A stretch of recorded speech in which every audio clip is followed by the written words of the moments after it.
I'm Sue Scheewe, and I'm going to show you how easy it is to decorate this candle box.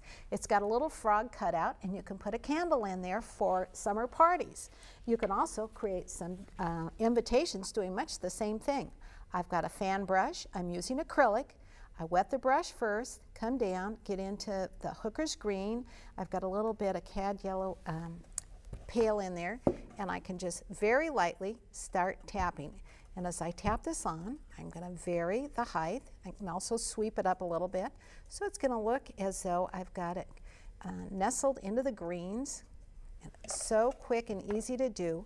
Just a perfect project.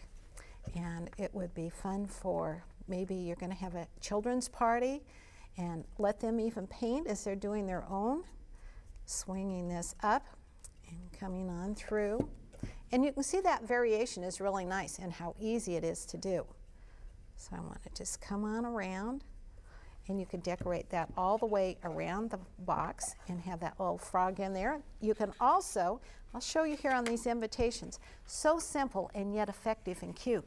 So using just this brush, and especially if you're going to do a lot of invitations for a party, it's fun to have things that look nice and take just a little bit of time when you're doing them, because you've got, probably most of us have lots to do. And coming on, and when we spend a lot of time on those invitations, it's not always the ones that you want to do to give to a 500 list of, but this could work very nicely. You could also put it around a flower pot. So think of all different ways you can use this technique. I want to get just a splash of color in there though. So I'll come in, and I've got a lot of colors out here on my palette. Pick up a little bit of white, a little bit of my ultramarine blue, and I can, I've got some more ultramarine here. Tap excess out, and I can come right back in here and then put a splash of color, so it will look like I've got some flowers tucked in here now. So I'm coming in, and I'll tuck in some more flowers, a little bit of color. You can pick up maybe the accent color that you're using for a party that you've got.